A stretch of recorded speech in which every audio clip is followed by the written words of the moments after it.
सोचिए, किसी भी बातचीत में सबसे तगड़ा दांव क्या हो सकता है? क्या हो अगर वो दांव कुछ कहना नहीं बल्कि खामोश रहना हो? आज हम इसी अनकहे फायदे को समझेंगे। जरा इस सिचुएशन को इमेजिन कीजिए। आपने अभी अभी अपनी कीमत बताई है और सामने वाला एकदम चुप हो जाता है। 1 सेकंड, 2 सेकंड, 3 सेकंड, दिल की धड़कनें तेज होने लगती हैं। अब क्या करें? अगला कदम क्या होगा? और होता क्या है, ज्यादातर लोग इस सन्नाटे से घबरा जाते हैं। उन्हें लगता है कि कुछ गड़बड़ है और वो उस खालीपन को भरने के लिए जल्दी जल्दी में डिस्काउंट, जस्टिफिकेशन और नर्वस होकर कुछ भी बोलने लगते हैं। ये एक नेचुरल रिएक्शन है, लेकिन अक्सर ये एक बहुत महंगी गलती साबित होती है। और यहीं पर इस पूरे विश्लेषण का सबसे जरूरी पॉइंट आता है। जैसा कि बिजनेस एक्सपर्ट एलेक्स बर्मन कहते हैं, बातचीत के एक महत्वपूर्ण पल के बाद जो व्यक्ति पहले बोलता है वो आमतौर पर हार जाता है। ये हमारी गट फीलिंग के बिल्कुल उल्टा है ना? तो चलिए कुछ ना कहने के पीछे की साइंस को थोड़ा डिकोड करते हैं। ये सिर्फ कोई सेल्स ट्रिक नहीं है, बल्कि एक ऐसी स्ट्रेटजी है जिसके पीछे मजबूत साइंटिफिक रिसर्च है। मिड स्लोन स्कूल की एक रिसर्च बताती है कि सिर्फ 3 सेकंड से ज्यादा की खामोशी को एक्सटेंडेड साइलेंस माना जाता है, और यही छोटा सा पॉज सब कुछ बदल सकता है। देखिए, एक तरफ है आम धारणा कि खामोशी एक तरह से दबाव बनाने का तरीका है, सामने वाले पर हावी होने की एक चाल। लेकिन असलियत कुछ और ही कहानी कहती है।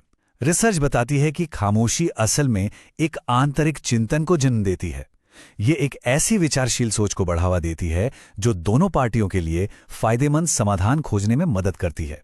तो ये विचारशील मानसिकता या डिलिबरेटिव माइंडसेट आखिर है क्या? ये एक जीतेगा एक हारेगा वाली सोच से हटकर एक ज्यादा गहरी सोच की तरफ बढ़ना है। एक ऐसी स्टेट में आना जहां नए मौके और वैल्यू क्रिएट करने पर फोकस हो। तो मतलब खामोशी सिर्फ सामने वाले पर प्रेशर नहीं डालती, ये हमें भी एक बेहतर और ज्यादा क्रिएटिव नेगोशिएटर बनाती है। ठीक है, तो थ्योरी तो समझ आ गई। अब आते हैं प्रैक्टिकल बातों पर। यहां 4 ऐसे क्रिटिकल मोमेंट्स हैं जहां खामोशी का इस्तेमाल करना सबसे ज्यादा असरदार साबित हो सकता है। सबसे पहला और सबसे जरूरी, अपनी कीमत बताने के ठीक बाद बस कीमत बताइए और चुप हो जाइए। उस नंबर को हवा में ठहरने दीजिए। उसके तुरंत बाद कुछ भी बोलना यह दिखाता है कि हमें खुद ही अपनी कीमत पर भरोसा नहीं है। दूसरा मौका, जब कोई बड़ा या जरूरी सवाल पूछा हो। सवाल पूछने के बाद उसे दोबारा समझाने या बदलने की जल्दी मत कीजिए।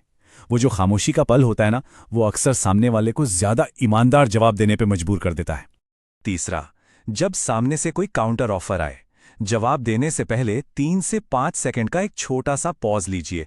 ये छोटा सा ठहराव ये सिग्नल देता है कि उनका ऑफर कोई आसान जीत नहीं है, और ये आपको सोचने का कीमती वक्त भी देता है।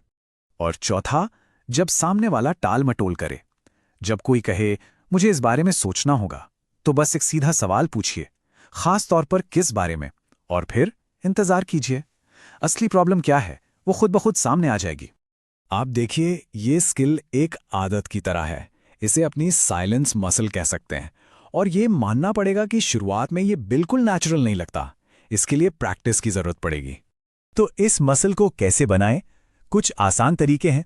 अपनी कॉल्स को रिकॉर्ड करके सुनिए कि कहां-कहां आप बेवजह खामोशी को भर देते हैं। अपने मन में 7 सेकंड तक गिनने की प्रैक्टिस कीजिए। अगर हो सके तो वीडियो पर अपनी बॉडी लैंग्वेज देखिए।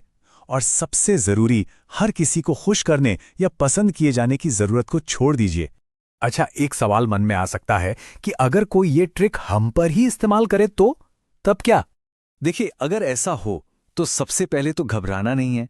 इस स्ट्रैटेजी को पहचानिए, शांत रहिए और तुरंत कोई डिस्काउंट या रियायत मत दीजिए। आप चाहें तो उस खामोशी को ये कहकर रिफ्रेम कर सकते हैं, आप जितना चाहें उतना समय ले सकते हैं, या फिर एक सिंपल सा सवाल पूछकर बातचीत को फिर से शुरू कर सकते हैं। आपके मन में क्या चल रहा है? तो अब हम आते हैं सबसे आखिरी और शायद सबसे जरूरी बात पर। आखिरी शब्द हमेशा बोला हुआ शब्द हो, ये जरूरी नहीं है। तो सबसे जरूरी बात यह है कि खामोशी का मतलब बातचीत का खत्म होना नहीं है। ये एक ऐसा टूल है जो सोचने के लिए जगह बनाता है, छिपी हुई जरूरतों को बाहर लाता है और कॉन्फिडेंस को दिखाता है। ये एक सोचा समझा रणनीतिक कदम है। और आखिर में एक बहुत ही गहरी बात के साथ इस विश्लेषण को खत्म करते हैं। ये कोई इत्तेफाक नहीं है कि लिसन यानी सुनना और साइलेंट यानी खामोश एक ही अक्षरों से बने हैं। ये एक छोटी सी बात इस पूरे विश्लेषण का सार बता देती है।